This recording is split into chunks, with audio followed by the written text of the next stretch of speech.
पिता हैरान थे कि बेटे ने वही कपड़े पहने हैं जो उन्होंने गर्लफ्रेंड युनहे युए के घर रखे थे। पूछने पर बेटे ने कहा क्लासमेट ने दिए हैं। मंग शुहान ने सोचा वह ज्यादा सोच रहे हैं, पर उन्हें नहीं पता था कि युन ने ये कपड़े बेटे के लिए ही खरीदे थे। 45 के मंग शुहान का परिवार था, फिर भी वह 18 साल छोटी युन को पसंद करते थे। युन को लगा उसे सच्चा प्यार मिला है, पर अचानक उसे पता चला कि मंग शादीशुदा है और उसका 22 साल का बेटा भी है। उसे एहसास हुआ कि उसे धोखा मिला है। मंग के उसके साथ होने की वजह थी, मैं बस उसके रूप के लिए साथ था। 19 से 28 की उम्र तक 9 साल इस घटिया आदमी पर बर्बाद करने के बाद युनहे युएट दर्द में थी। बदला लेने के लिए उसने मंग शुहान के बेटे को निशाना बनाकर उसका परिवार तबाह करने की ठानी। उसने जानबूझकर उससे मिलने के मौके बनाए। जल्द ही उस अमीरजादे को उसके परफ्यूम में अपने पिता जैसी खुशबू महसूस हुई। युन खुश थी कि शिकार फंस गया है। जाते हुए उसने अपना कार्ड छोड़ दिया और लड़का शक करने लगा।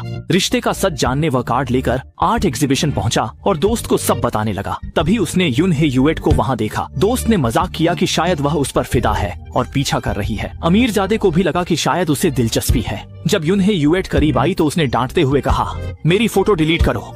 क्या तुम अब बहाने मत बनाओ, तुम्हारे फोन की गैलरी में सब कुछ साफ साफ दिख रहा है। लेकिन जैसे ही युनहे युएट ने अपना फोन खोलकर गैलरी दिखाई, दोनों एक पल के लिए हैरान रह गए। गैलरी में तस्वीरें उसकी नहीं बल्कि उसके दोस्त की थीं। अमीरजादा अब शर्मिंदा भी था और असहज भी, लेकिन उसे यह नहीं पता था कि यह सब युनहे युएट की चाल थी। आखिरकार ऐसे अमीरजादों को, जिनके चारों ओर हमेशा लोग घूमते रहते हैं, महिलाओं के बारे में उनकी आम सोच को तोड़ना ही सबसे जल्दी उनका ध्यान आकर्षित करने का तरीका है।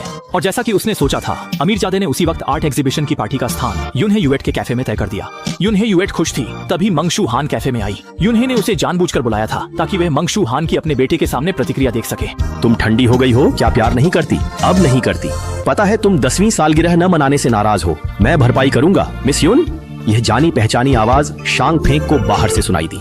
आवाज बिल्कुल बेटे जैसी थी। जब वह बाहर जाकर पुष्टि करना चाहता था, तभी पत्नी का अचानक फोन आ गया। इसलिए वह जल्दी से होटल जाकर जगह चुनने लगा ताकि शादी की 10वीं सालगिरह मना सके। मेंग शुहान ने झूठ बोल दिया कि कंपनी में कोई जरूरी काम है जिसे उसे तुरंत निपटाना है।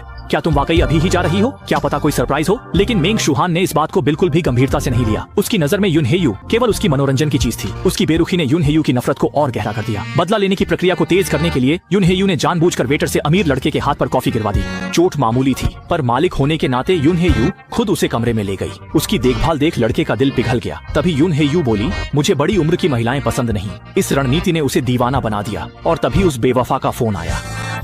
आज रात खाली हो, साथ खाना खाएं। वह एक नापसंद करने वाला बूढ़ा है। युनहे यू ने अमीर लड़के को मिलने नहीं दिया और शर्त रखी, अगर प्यार चाहिए तो कल आर्ट एग्जीबिशन में दोस्तों को हराना होगा। अगर तुम ये कर पाओ तो हम दोनों साथ होंगे। अमीर लड़के ने बिना सोचे समझे तुरंत हाँ कर दी। जाते जाते युनहे यू ने जानबूझकर उस पर अपनी पसंदीदा परफ्यूम छिड़क दी। ये तीसरी बार हो गया है। तुम्हारे शरीर से बार बार वही परफ्यूम की खुशबू क्यों आती है?